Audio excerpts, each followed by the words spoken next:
दोस्तों, आज की इस वीडियो में हम आपको भारत के एक ऐसे राजपूत के बारे में बताने वाले हैं जिसके अदम्य साहस के कारण डकैत से सांसद बनी फूलन देवी के हत्या के आरोप से लेकर देश की सबसे सुरक्षित माने जाने वाली जेल तिहाड़ जेल में रखा गया। हालांकि उस जेल में रहना उस राजपूत का असली मकसद नहीं था। अपना मकसद पूरा करने के लिए वह जेल से फरार होकर पहुंच जाता है अफगानिस्तान, जहां पर हमारे देश के गौरव पृथ्वीराज चौहान की अस्थियां लेकर वापस लौट आता है और वापस चला जाता है उसी तिहाड़ जेल में। अब तो आप समझ ही गए होंगे कि हम बात कर रहे हैं शेर सिंह राणा की, जिनकी बहादुरी भरी कहानियां किसी फिल्मी कहानी से कम नहीं है। पंकज सिंह उर्फ शेर सिंह राणा का जन्म 17 मई 1976 को उत्तराखंड के रुड़की में हुआ था। जब शेर सिंह राणा छोटे थे तब चंबल की सबसे मशहूर डकैत फूलन देवी का राज चलता था।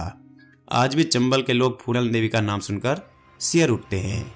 उसने 80 के दशक में यूपी के बेहमई गांव में 22 राजपूतों को एक लाइन में खड़ा करके गोली मारकर हत्या कर दी थी। इस घटना के बाद फूलन ने आत्मसमर्पण कर दिया था और 11 साल जेल में बिताने के बाद मुलायम सिंह यादव ने लोकसभा टिकट देकर उसे सांसद बना दिया था।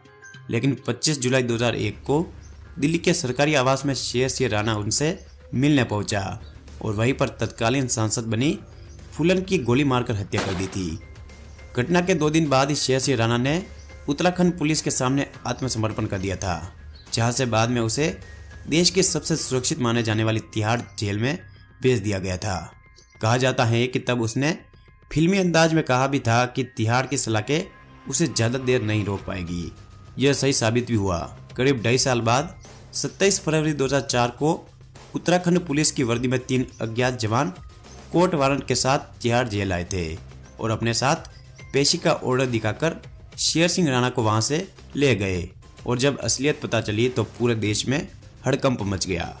हालांकि 17 मई 2006 को शेर सिंह राणा को कोलकाता में फिर से पकड़ लिया गया और तब से तिहाड़ जेल में ही है।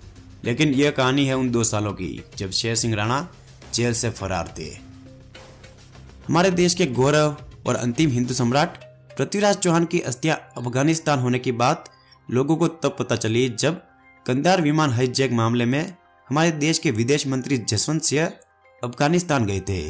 तब उस समय गजनी में पृथ्वीराज चौहान की समाधि होने की बात खुद तालिबान सरकार ने की थी। बताया जाता है कि अफगानिस्तान में जहां मोहम्मद गोरी की कब्र है उसके पास ही पृथ्वीराज चौहान की समाधि भी है। कब्र देखने आने वाले के लिए यह अनिवार्य है कि वे पहले चौहान की समाधि को जूते से मारे, फिर कब्र के दर्शन करे।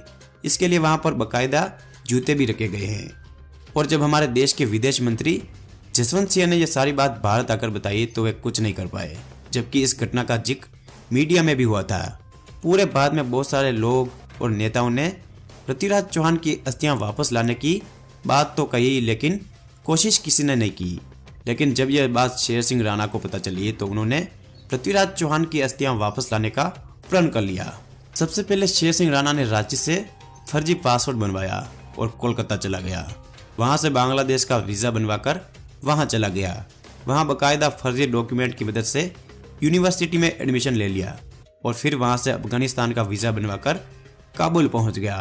वहां करीब 3 माह रहकर उसने काबुल से कंधार होते हुए गजनी पहुंच गए और वहां जाकर शेर सिंह राणा ने पृथ्वीराज चौहान की समाधि का अपमान अपनी आंखों से देखा था और साथ ही राणा ने इस दृश्य को अपने कैमरे में भी रिकॉर्ड कर लिया।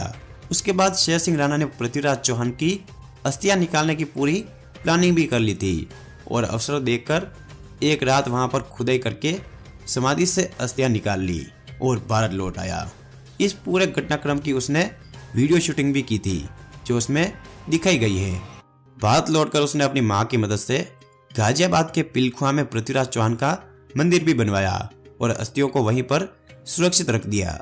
इस वाकये के कुछ ही समय बाद कोलकाता से शेर सिंह राणा को 17 मई 2006 को गिरफ्तार कर लिया गया और फिर उन्हें तिहाड़ जेल भेज दिया गया, जहां पर उन्होंने जेल डायरी तिहाड़ से काबुल कंधार तक नामक एक डायरी भी लिखी थी।